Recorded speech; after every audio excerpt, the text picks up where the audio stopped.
여러분, 오늘 본문은 부자와 거지 나사로로 알려진 이제 비유인데, 여러분은 자신이 부자라고 생각하십니까? 아마 저희 교회 성도님들은 자신을 부자라고 생각하지도 않지만, 그렇다고 찢어지게 가난하다 이렇게 생각하지도 않을 것 같습니다. 근데 사실 부자와 가난한 자의 차이는 상대적인 것이기도 하죠. 그래서 나보다 못한 사람을 보면 내가 그렇게 가난하지 않은 것 같고, 그러나 내가 풍족하게 잘 살고 있음에도 불구하고 나보다 훨씬 더 잘 사는 사람을 보게 되면, 그 앞에 서면 나는 부자가 아니구나 라는 생각이 들 수도 있습니다. 최근에 이런 기사를 봤는데, 창원에서 모녀가 굶어 죽은 사건이 있었죠. 그리고 또 예전에 생활고로 극단적 선택을 한 성북 내모녀 사건, 탈북자가 자살했던 사건, 이런 사건들은 참 우리의 마음을 안타깝게 하는 사건들이죠. 어렵지 않게 살아가는 이면에는 또 이러한 모습들도 있다라는 것이에요. 이렇게 우리는 빈부의 격차가 극심한 세상을 살아가고 있습니다. 근데 이런 상황에 이 재물이라는 것, 물질이라는 것을 하나님께서 우리에게 주신 복이라고 생각하고, 하나님이 사랑하는 자에게 그 하나님의 사랑의 표현으로 재물을 주셔서 부유하게 살았다고 가르치는 것, 그래서 그 부유함을 누리는 것을 강조하는 것은 어떻습니까? 여러분, 많은 것들이 주어졌을 때 그 재물은 하나님의 복이라고 이야기를 하기도 하는데, 정말로 재물이 하나님의 복인가요? 어떤 행위에 대한 보상으로 하나님이 선물을 주신다고 생각해서 11조 했더니, 봉사를 많이 했더니 하나님이 나에게 복 주셔서 나를 부자 되게 하셨다 라는 간증들을 어렵지 않게 들을 수 있습니다. 그리고 나는 아무것도 한 것이 없음에도 불구하고 하나님께서 특별히 나를 사랑하셔서 번창하게 하시고 나를 이렇게 형통하게 하셔서 그래서 돈을 많이 벌 수 있게 해주셨다라는 간증도 어렵지 않게 들을 수 있어요. 그래서 마치 재물이라는 것이 하나님이 우리에게 주신 그런 어떤 행위에 대한 보상이거나, 아니면 그 재물이 하나님의 사랑의 표현이라고 생각을 하고, 그것들은 내가 마음대로 누려도 된다 이렇게 이제 생각하는 거죠. 그리고 교회가 그렇게 가르쳤습니다. 저는 재물이 하나님의 선물이다 이렇게 믿습니다. 그러나 재물은 행위에 대한 보상도 아니고, 그리고 하나님의 사랑의 표현도 아닙니다. 사랑의 표현이라고 말하거나 행위에 대한 보상이라고 말하기에는 너무 불공평하다라는 것이죠. 정말로 헌신적으로 살았던 사람들 중에 가난했던 사람이 너무 많고, 하나님께서 왜 어떤 사람은 특별히 사랑하셔서 잘 되게 하시는데 왜 어떤 사람은 어렵고 힘들게 만드시는지, 그것도 이해되지 않을 때가 너무 많습니다.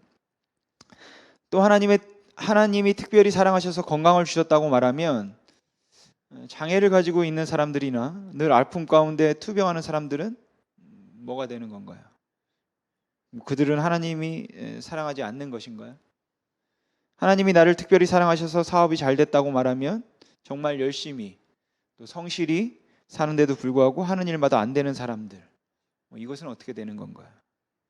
그럼 그런 것들이 정말로 하나님께서 주신 복이라고 우리가 말할 수 있냐라는 것이에요.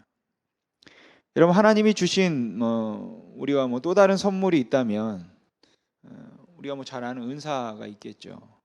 근데 하나님이 주시는 은사는 복이죠.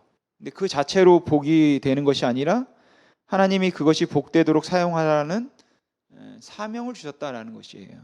그러니까 거기에 사명을 느낄 수 있어야지 그것을 마치 내가 누리게 된 어떤 혜택이라고 생각하고, 만약 누리려고만 하고 나누려고 하지 않는다면 그건 복이 아니라 너무 위험한 것이겠죠. 그러니까 선물 주신 하나님의 의도나 목적을 전혀 알지 못하는 것입니다. 그리고 재물도 선물이라면 은사와 같지 않을까 이렇게 생각합니다. 제가 이렇게 말씀을 드리면 무슨 말이냐, 성경을 보면 틀림없이 하나님께서 사랑하는 사람들에게 복을 주셔서 재물의 복을 주셨는데 그게 무슨 말이냐 라고 이의를 제기할 분이 계실지도 모르죠. 아브라함도 부자였고, 이삭도 부자였고, 야곱도 부자였고, 그리고 요셉도 총리가 되었고 다니엘도 총리가 되었고 욥도 부자였고 하나님을 사랑하는 사람들에게는 복을 주셨고 그리고 복을 주겠다고 약속하셨고 그 약속대로 그들이 형통해서 자손들이 잘 되고 장수하고 그리고 모두가 다 많은 재물을 누리지 않았느냐라고 생각하시는 분들이 있을지도 모르겠습니다. 예, 그건 물론 맞는 말이죠. 하지만 저는 이 성경을 구속자적으로 읽어야 할 필요가 있다라고 생각해요. 그러니까 성경에 나와 있는 그 기록들, 그 구약에 있는 말씀들이 신약에서 어떻게 완성되었는가, 신약에서 어떻게 완성되어 가고 있었는가 라는 그 관점에서 보아야 된다라는 것이죠. 그러니까 구약에 있는 말씀들이 폐지된 건 아니지만 신약에서의 어떤 사건을 예표하고 있었기 때문에 신약의 예수 그리스도의 오심으로 인하여서 완성된 것들이 있습니다. 우리가 가장 대표적으로 알 수 있는 것은 제사겠죠. 구약 시대에는 제물을 가지고 하나님 앞에 나왔죠. 그래서 그 제물을 가지고 하나님 앞에 나와서 제사를 드리고 제사함을 받았습니다. 그렇지만 여러분 분명한 것은 당시 구약의 백성들은 짐승의 피로 제사함을 받은 게 아니다라는 것이에요. 그 짐승의 피는 예수 그리스도의 피를 예표한 것입니다. 그래서 그들도 예수 그리스도의 피로 용서받았다라는 것이에요. 그러니까 짐승의 피를 가지고 나왔다는 말은 결국은 그것이 예수 그리스도의 피를 예표하고 있었기 때문에 그리스도의 피로 제사함을 받았다는 그런 의미일 뿐이지 그 짐승의 피가 죄를 사했다라는 것은 아니게요.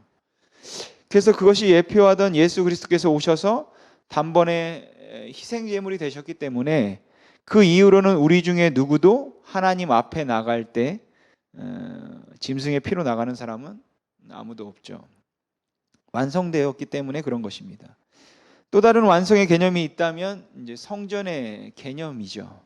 이스라엘 백성들이 하나의 민족으로서 이제 광야 생활을 시작해서 가나안을 향하여 갈 때 하나님이 그들과 함께 하시고 내가 너희를 지키겠다라는 세 가지 표를 보여주셨는데 그 중에 하나가 구름 기둥과 불 기둥이었고 또 하나는 만나와 메추리락이었고 마지막 하나는 성막이었습니다.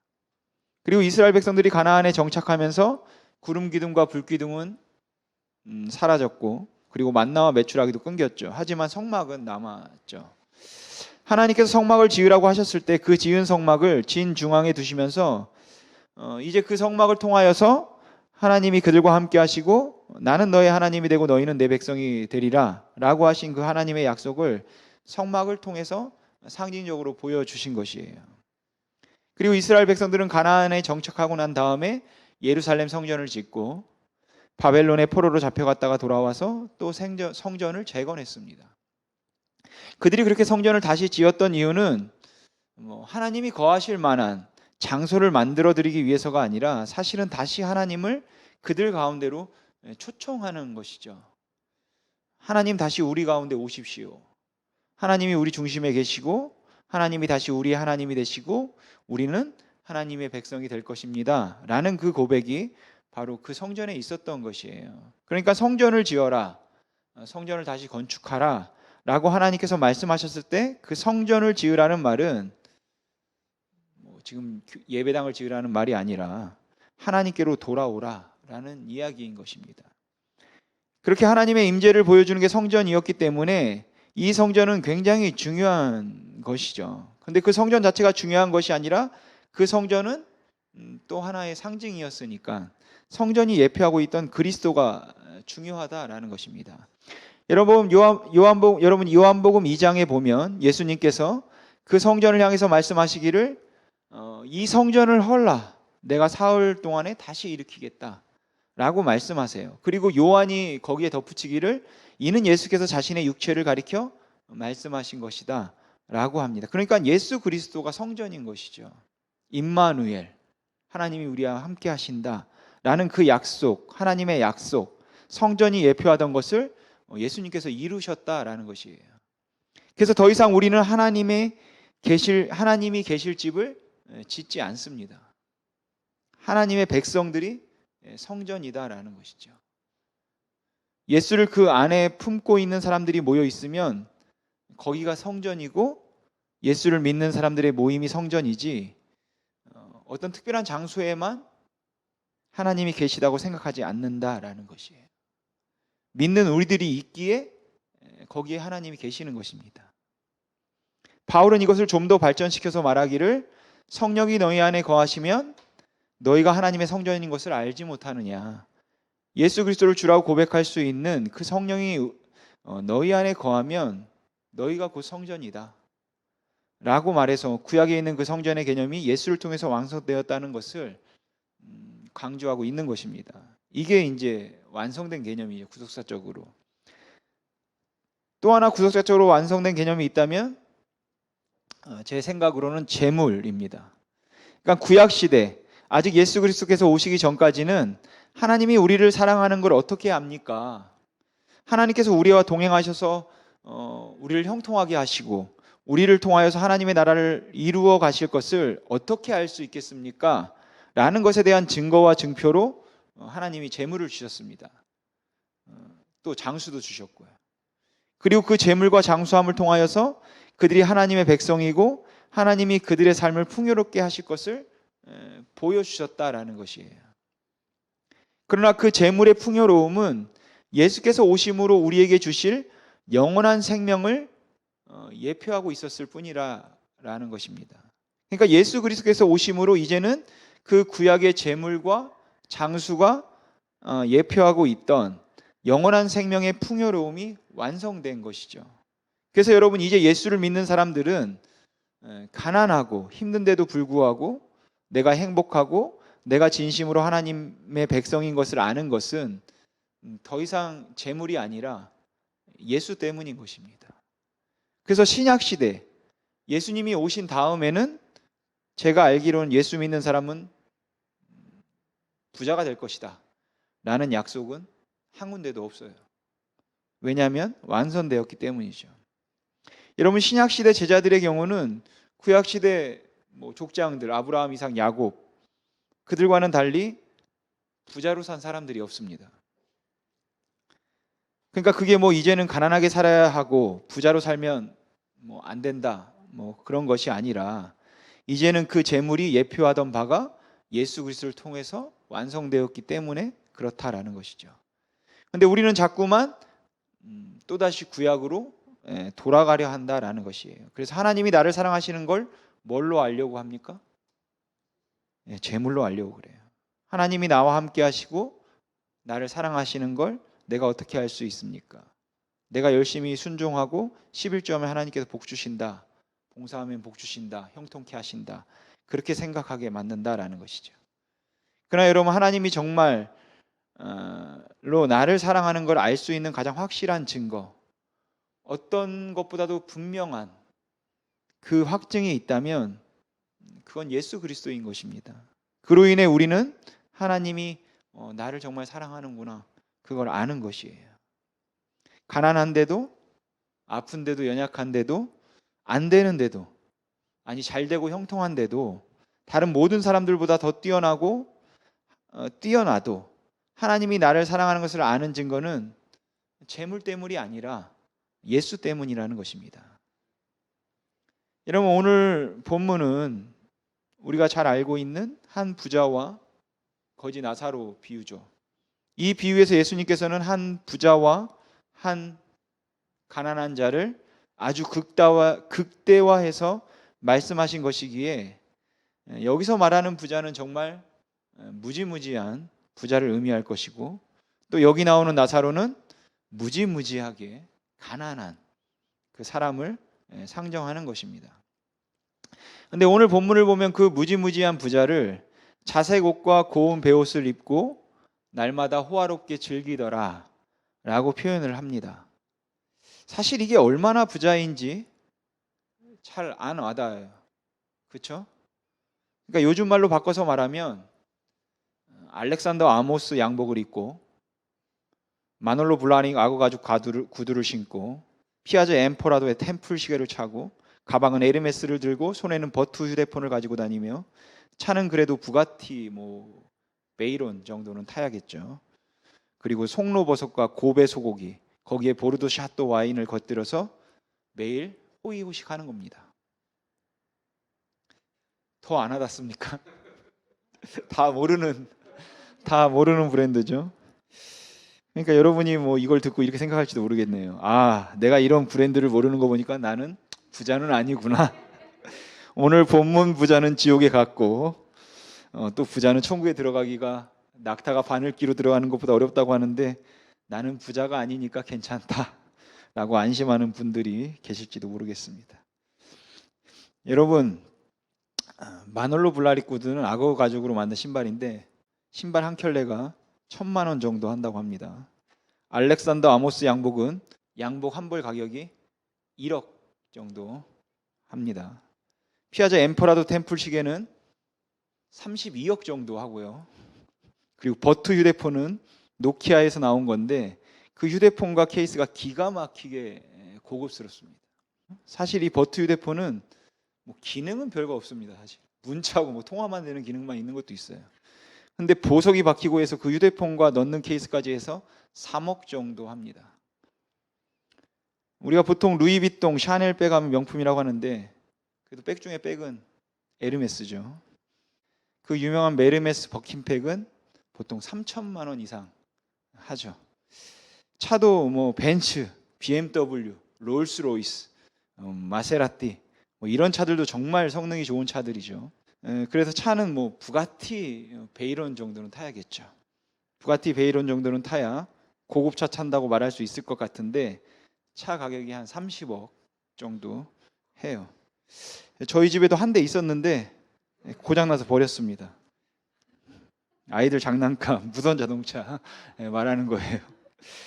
그리고 고베 소고기는 뭐 먹어봤을지 드셔보셨을지 모르겠지만 한 근에 20만 원에 30만 원 정도 하는데 세계 최고급 소고기입니다. 그리고 샤또 와인도 세계 5대 와인으로 최고급 와인이죠. 그러니까 이 부자는 정말 근사한 인생인 것이에요. 정말 많은 사람들이 다 부러워하는 우러러보는 잘 먹고 품격 있고 잘 입고 그렇게 잘 살았습니다. 그리고 그 앞에 한 거지가 있었어요. 나사로라는 이름의 거지였습니다. 이 사람은 굳이 요즘의 모습으로 바꾸지 않아도 성경에 나오는 것으로도 충분히 그의 비참함을 느낄 수 있죠. 불행을 느낄 수 있어요. 부자의 집 앞에서 허기진 배를 붙들고 쓰레기통을 뒤져서 허기진 배를 채워야 했고 그가 누워 있으면 개들이 와서 헌대를 핫할다라고 합니다. 개들이 와서 상처를 핥고 있는데도 개들을 쫓아내지 못했다면 뭐 그는 아마 뭐 중증 장애인이거나 아니면 스스로 거동이 불편한 뭐 굉장히 많이 아픈 뭐 사람이었을 거다라고 생각돼요. 그렇게 그는 너무 아픈 사람이고 먹을 것이 없어서 쓰레기통 앞에서 떨어지는 거라도 주워 먹으려고 했던 정말 불쌍하고 비참한 사람이죠. 그런데 저나 여러분에게 오늘 본문의 부자나 가난한 사람 모두가 다 별로 상관없는 사람이기 때문에 사실 이 비유가 우리에게 큰 공감대를 만들어내지는 못합니다. 왜냐하면 우리는 여기에 나오는 부자처럼 부자도 아니고 또 여기에 나오는 가난한 사람처럼 가난한 사람도 아니라고 생각하기 때문이죠. 그나마 이 비유가 우리의 관심을 끄는 것은 부자는 죽어서 지옥에 갔고 나사로는 죽어서 천국에 갔다라는 그 구원의 문제일 것입니다. 그래서 우리는 이 비유를 보면서 예수님께서 이 비유를 통해서 무엇을 말씀하려고 하셨을까라는 그 의도를 찾으려 하기보다는 부자는 왜 지옥에 갔을까? 그리고 나사로는 왜 천국에 갔지? 라는 이유를 찾고 싶어 하죠. 그렇게 이 부자와 나사로의 비유를 구원론적인 비유인 것처럼 해석을 하려는 경향이 있습니다. 물론 여러분 구원의 문제가 굉장히 중요한 문제고 본질적으로 우리에게 중요한 문제인 것은 사실이에요. 그렇지만 여러분 오늘 이 비유는 단순히 누가 천국에 갈 수 있고 누가 지옥에 가냐 이것에 관한 이야기를 하고 있는 것은 아닌 것 같습니다. 그런데 우리는 이 비유를 자꾸만 구원론 쪽으로 보려 한다라는 것이죠. 여러분 왜 부자는 지옥에 갔을까요? 구원론 쪽으로 본다면 부자가 좋은 옷을 입고 날마다 좋은 걸 먹어서 그렇게 호화로이 연락해서 지옥에 갔다 이렇게 말해도 되나요? 만일 그렇게 말할 수 있다면 저와 여러분은 정말 심각하고 진지하게 우리가 어느 정도까지 잘 살아야 되는가? 정말로 어느 정도까지 누릴 수 있는가? 이걸 물어야 되겠죠. 아니면 그가 자기 집 앞에 있는 가난한 자를 돌보지 않았기 때문에, 즉 사회적인 정의를 실천하지 않았기 때문에 그가 지옥에 갔다, 이렇게 말해도 될까요? 그리고 나사로는 너무 가난하고 이 땅에서 아무런 혜택도 받지 못했기 때문에 천국에 갔다라고 말할 수 있겠습니까? 만일 그렇게 말하면 가난이 구원의 조건이 되겠죠. 부함 자체로 이미 구원을 받을 수 없게 되는 것이고, 그리고 선행이 구원의 조건이 될 것입니다. 그러나 이것은 우리가 알고 있는 대로 성경의 가르침과는 맞지 않습니다. 그러면 왜 부자는 지옥에 갔고 나사로는 왜 천국에 갔습니까? 여러분, 오늘 본문을 보면 부자는 이름을 밝히지 않고 부자라고 말합니다. 그러나 가난한 사람은 나사로라는 이름을 주었습니다. 나사로라는 이름은 하나님이 도우신다, 하나님의 도우심이라고 하는 히브리어 엘르아사를 헬라어로 바꾼 것이에요. 그러니까 나사로라는 말은 하나님이 도우신다는 뜻이기에 나사로는 하나님을 섬기고 있었고 부자는 하나님을 섬기지 않았기 때문에 성경이 가르치는 것처럼 하나님을 믿고 섬겼던 나사로는 가난했지만 천국에 갔고, 그리고 하나님을 믿지 않고 섬기지 않았던 부자는 하나님을 믿지 않았기 때문에 지옥에 갔다라고 해석하기도 하죠. 하지만 그건 너무 지나친 비약일 뿐만 아니라 공정하지도 않아요. 본문을 보면 부자가 하나님을 믿지 않았던 사람이라는 아무런 근거가 없습니다. 오히려 본문을 보면 부자가 아브라함을 뭐라고 부릅니까? 아버지 아브라함이요. 여러분, 부자는 아브라함의 자손이었습니다. 그리고 그 형제들도 아브라함이 나중에 부자에게 말한 것처럼 그들에게는 모세와 선지자가 있으니까 따로 나사로가 그들에게 갈 필요가 없다고 말할 만큼 말씀을 가까이 하고 있던 사람들이다라는 게, 종교적으로 열심히 있던 사람들이다라는 것이에요. 그러니까 부자가 믿음이 없었다고 보는 것도 합당치 않죠. 그도 아브라함의 자손이었고 하나님의 택함을 받은 이스라엘 백성이었다라고 봐야 됩니다. 그리고 나사로가 믿음이 있었다는 증거도 없어요. 그냥 단순히 나사로라는 이름 때문에 그는 하나님을 믿었던 사람이라서 천국에 갔다고 짐작하는 것은 엄청난 비약이 될 수 있는 것이죠. 여러분, 부자가 부자라서 지옥에 간 것이거나 가난한 사람은 가난해서 천국에 간 것이라든지, 부자는 믿음이 없어서 지옥에 갔지만 나사로는 믿음이 있어서 천국에 간 것이라고 한다면, 그냥 한 부자는 믿음이 있어서 천국에 갔고 한 가난한 사람은 믿음이 없어서 지옥에 갔다, 아니면 한 부자는 믿음이 없어서 지옥에 갔고 한 가난한 사람은 믿음이 있어서 천국에 갔다 라고 그냥 믿지 않는 사람과 믿는 사람을 그냥 대조하면 될 것입니다. 근데 예수님은 왜 이 부자와 가난한 자를 무지무지한 부자, 또 무지무지하게 가난한 사람, 이렇게 극대화시켜서 대조하셨을까요? 여러분, 이 비유는 어떻게 하면 구원을 받을까라는 것에 관한 비유가 아니다라고 저는 생각해요. 저는 구원은 믿음으로 받는다고 분명히 믿지만 적어도 이 비유는 구원에 관한 비유가 아니라는 것이죠. 그러니까 부자가 왜 지옥에 갔을까라고 묻는 것은 사실 이 비유에서는 합당한 질문은 아닌 것이죠. 저는 이 비유가 어떻게 하면 구원을 받는가에 관한 비유가 아니라 믿는다는 게 뭔가라는 것에 대한 비유라고 생각합니다. 그리스도인의 삶의 자세, 우리가 제자도라고도 하는 그것에 대한 비유라고 생각해요. 그럼 오늘 예수님의 비유를 좀 각색해 보죠. 예수님께서 자 여기에 무지무지한 부자가 있다고 한번 가정해 보자. 그는 최고급으로만 치장하고 그리고 아주 배부르게 먹고 부러울 것 없이 눈에 보이는 대로 소유하고 자기 마음대로 살았던, 너무너무 많은 걸 누리며 살았던 사람이다.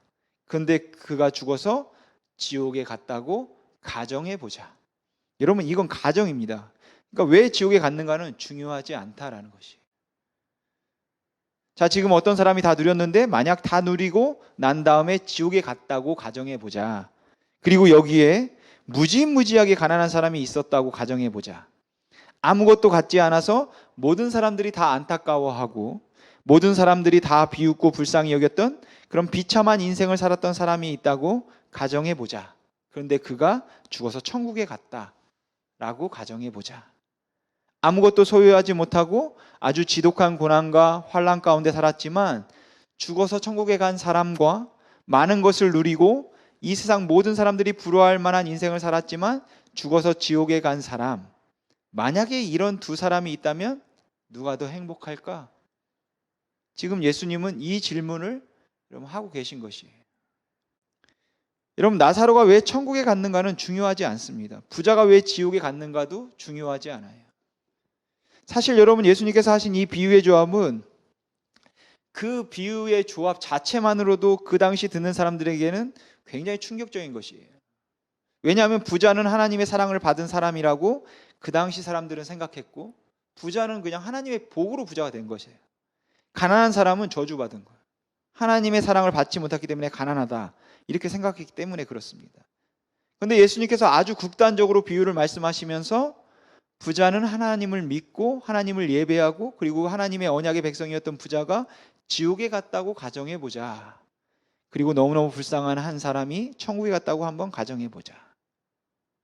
여러분, 이 둘 중에 누가 되고 싶습니까? 어느 주일학교 선생님이 이 비유를 앞서 제가 말한 대로 설명을 하고 난 다음에 아이들에게 물었답니다. 여러분은 부자였지만 죽어서 지옥에 간 사람과 가난했지만 죽어서 천국에 간 사람 중에 누가 되고 싶으세요? 그러자 한 아이가 손을 들고 이렇게 대답했다고 해요. 살아서는 부자, 죽어서는 나사로예요. 우리의 모두의 대답이 아닙니까? 살아선 부자, 죽어선 나사로. 물론 재물 자체에 큰 의미를 부여하지 않는다면 이건 그렇게 틀린 답이다라고 말할 수는 없겠죠. 그러나 어쩌면 오늘날 교회의 문제, 그리스도인들의 문제, 그리고 저와 여러분의 문제는 살아선 부자, 죽어선 나사로라는 이 대답으로 그리스도의 제자로서의 온전한 삶을 살아가고 있지 않음을 합리화시키는 데 있다라는 것이에요. 그렇게 우리는 이 대답을 가지고 예수 그리스도의 제자임에도 불구하고 나는 어떻게 살아야 되나? 이 재물을 어떻게 내가 써야 되냐?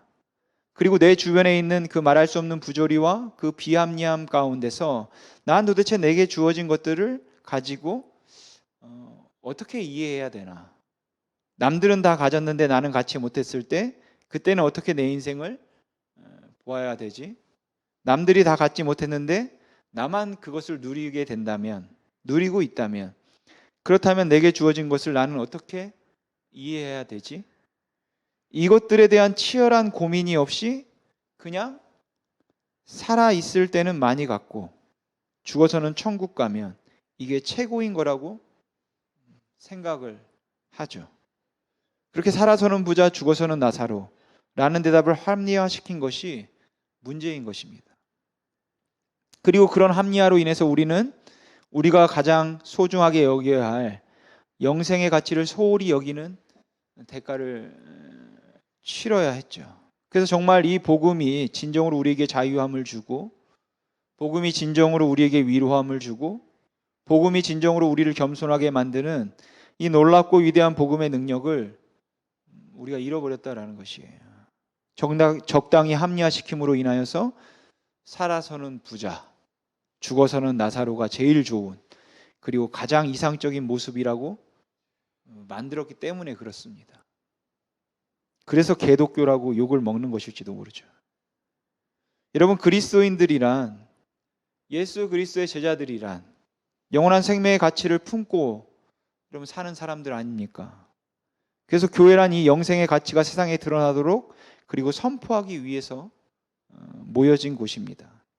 그러니까 예수 그리스도가 우리를 위한 대속의 죽으심을 당하셔서, 그래서 우리를 속량하심으로 말도 안 되는 그 어처구니 없는 사랑으로 우리를 구원하시고, 성령께서 보증과 인치심이 되심으로 영원한 하나님의 나라를 우리가 유업으로 이어갈 수 있도록 만드셨다라는 이 고백이 우리의 고백이라면, 우리는 바로 이 확신 때문에 가난하게 살아도, 억울하게 살아도 그 가운데서도 감사할 수 있고, 어려움과 핍박 중에도 원수도 사랑할 수 있고, 더 어렵고 더 가난한 사람과 나누고 싶은 의지도 생기고 한다라는 것이에요. 또한 그 영생의 가치가 과연 나의 인생을 주도하는가? 라는 그 궁극적인 질문이 늘 우리를 붙들 수 있게 만드는 거라는 말이죠. 이것이 영생의 가치이고 복음의 가치입니다. 이 세상에서 무엇을 누린다고 해도 도저히 바꿀 수 없는 가치. 그래서 여러분, 오늘 예수님께서 말씀하시려고 하는 것은 영생의 가치를 아니? 라는 질문이에요.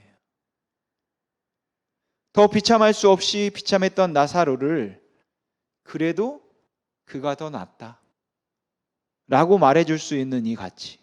세상 모든 사람들이 부러워할 만한 인생을 살아서 야, 저 사람 진짜 행복하다 라고 모든 사람들이 말하지만, 아니, 그 사람보다 나사로가 낫다 라고 말해줄 수 있는 그 영생의 가치 말입니다.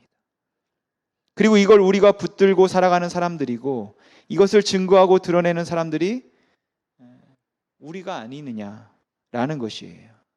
그래서 예수님이 말씀하신 이 비유는 결국 그리스도인의 삶의 자세에 대한 비유인 것입니다. 영생의 가치를 아십니까? 좀 바꾸어 말하면 은혜를 아냐? 정말 우리를 구원하셔서 우리로 하여금 하나님의 자녀가 되게 하셔서 이 땅에서 어떠한 인생을 살든지 영원한 하나님 나라에서 하나님의 나라를 소유하며 살게 하신 그 가치를 아십니까? 그 은혜를 아십니까? 근데 여러분, 사실 이런 본질적인 얘기보다는 이 땅에서 하나님 나라를 세우자고 말하는 것이 더 많은 교회를 세우고 더 큰 교회를 짓고 더 적극적인 선교 정책을 세우자 하는 것이 조금 더 파격적인 희생을 여러분 끌어낼 수 있을 것입니다. 헌신을 끌어낼 수 있겠죠. 왜냐하면 오늘날 교회가 살아서는 부자, 죽어서는 나사로, 이 땅에서 더 큰 왕국을 이루어야 된다 라는 이 대답을 너무나 당연한 대답으로, 괜찮은 대답으로 만들어 버렸기 때문에 그렇죠. 그러나 저는 그렇지 않다라고 생각해요. 우리는 내가 어떻게 살아야 되나, 무엇을 하며 살아야 되나, 여러분 진지하게 고민해야 하는 것입니다. 여러분, 내 가진 것을 팔아서 가난한 자에게 나누어 주라는 것은 율법의 요구가 아닙니다. 사실은 은혜로의 초청인 것이에요. 우리에게 너희가 그 은혜를 받지 않았니? 그 놀라운 사랑을 알고 있지 않냐? 라고 묻고 있는 것입니다. 그래서 은혜는 그것을 요구하는 것이 아니라 그 은혜가 그것을 가능하게 만드는 것이에요. 재물에 관한 모든 고민의 그 바닥에 어떻게 하면 헌신을 최소화할 수 있을까라는 것보다 어떻게 하면 최대화할 수 있을까라는 것을 더 진지하게 관심을 갖게 만드는 것도 바로 이 복음의 은혜인 것입니다.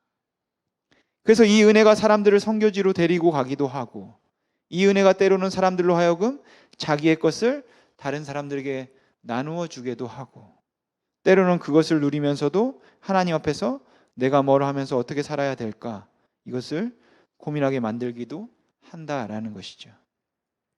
그런데 그게 율법의 요구이기 때문이 아니라 바로 그 감격스러운 은혜에 대한 감동이 우리 안에 있기 때문에 그렇다는 것입니다.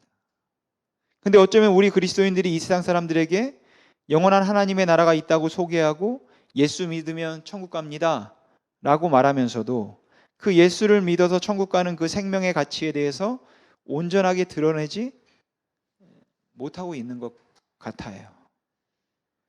그 놀라운 가치를 내가 알고 있으니까 복음의 가치대로 우리가 살아내서 그 생명의 가치대로 살아내어서 그들이 우리들의 사는 모습을 보고, 야, 저게 얼마나 소중하길래, 저게 얼마나 귀하길래 저것도 포기하나, 어떻게 저런 데도 참지, 어떻게 저런 데도 웃지, 도대체 저게 뭘까, 그만큼 소중하게 여겨주면 좋은데, 정말 진주처럼